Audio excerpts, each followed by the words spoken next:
Olá, senhores, sejam todos bem-vindos novamente, né? Então, como vocês, só recapitulando, né, na aula anterior aí o instrutor abordou aí a lei número 13.445 de 2017, que é o controle migratório, né? Qual que são toda a documentação exigida, né, para você fazer um controle, né? Então, nessa nossa quarta aula, dando continuidade, aí, nós vamos falar sobre a lei número 13.869 de 2019, que é a prevenção ao abuso de autoridade, né? O objetivo desta lei é estabelecer sanções para agentes públicos que, no exercício da função, pratiquem atos que atendem contra direitos e garantias fundamentais ou extrapolem os limites legais, né? Então, o artigo 1º do conceito de abuso de autoridade considera-se abuso de autoridade qualquer ação ou omissão que viole direitos fundamentais com finalidade de prejudicar ou beneficiar alguém ou por mero capricho. Então, as condutas típicas, né, os principais artigos são: artigo 9º, dar prisão sem fundamentação legal, né? Um exemplo, um juiz decreta a prisão preventiva de um investigado em uma situação em que a lei não permite. Exemplo, não há indício suficiente de autoria ou materialidade. A lei exige outras medidas cautelares ou a decisão é baseada em apenas especulações, né? Agindo por mero capricho ou para prejudicar o indivíduo, né? Então ele se enquadra no artigo 9º, né? Artigo 13º, constranger um preso ou detento a exibir-se à curiosidade pública, né? Vou dar um exemplo aqui. Se um policial, um agente penitenciário obriga um preso a ficar algemado em frente à câmera de imprensa ou a uma multidão curiosa em situações que coloca em situação aleatória, né? E não tem relação à necessidade de segurança, então isso caracteriza o artigo 13, que é constranger o preso, né? O artigo 15º, executar prisão ou busca domiciliar sem observância das formalidades legais, né? Então, um delegado de polícia prende alguém em flagrante, mas deixa de comunicar imediatamente a prisão ao juiz competente, né?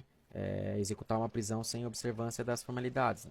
Agora, quanto ao exemplo 2 de busca, né? O policial cumpre um mandado de busca e apreensão fora do horário permitido, né? Então, ele tem um horário lá que ele pode estar cumprindo nessa busca e apreensão, que é entre 5 horas da manhã até as 21 horas, né? Então, se ele exercer essas atividades aí fora desse horário, acaba entrando, se enquadrando no artigo 15º, né?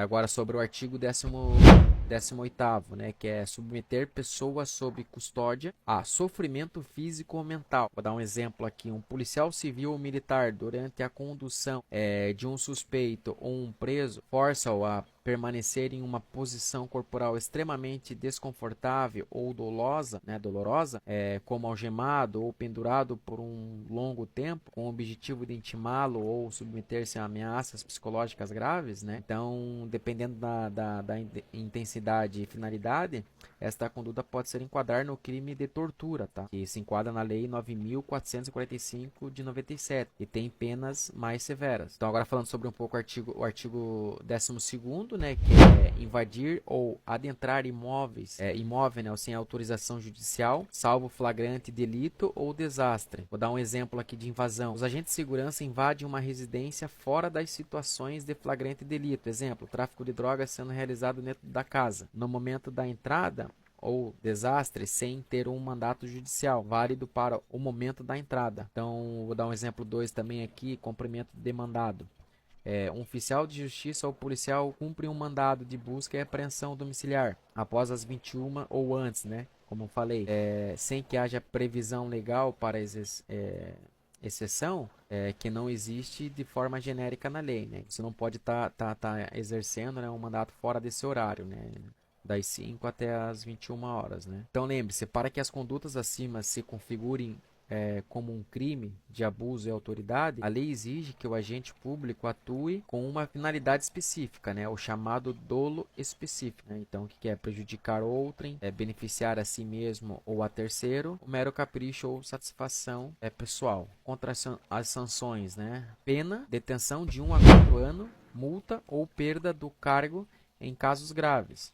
Está no artigo 4º. A pena pode ser aumentada se houver o uso de violência ou grave ameaça. Então, falando sobre as garantias e limites, né? Artigo 5º. A lei não impede a atuação legítima do policial, desde que observado os princípios, né? A legalidade. Ato deve estar previsto em lei. A necessidade. Medida deve ser indispensável. E proporcionalidade.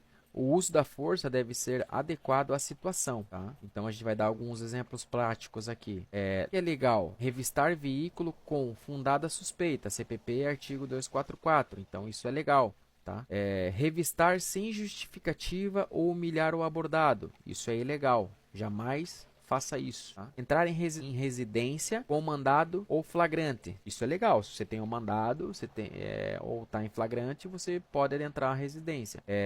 Invadir imóvel sem autorização e sem situação de flagrante. Isso é ilegal. Então, jamais faça isso. Né? Conceitos chaves para os policiais, né? No caso. A fundamentação. Toda ação deve ser registrada e justificada. Lembre-se, sempre registre e justifique. Direitos humanos. Preservar a dignidade e a integridade física. Conforme a gente falou, então sempre preserve a dignidade e a integridade física do cidadão. Uso da força, sempre proporcional à necessidade, sempre proporcional e necessário. Então jamais vai utilizar da força aí sem que não tenha um propósito ou não é necessário. Então só use sempre que for proporcional e necessário. Então, essa foi a nossa quarta aula, falando um pouco sobre, né, a Lei 13.869, né, que é a prevenção e abuso de autoridade. Beleza? Todos um bom descanso aí. Até a próxima aula.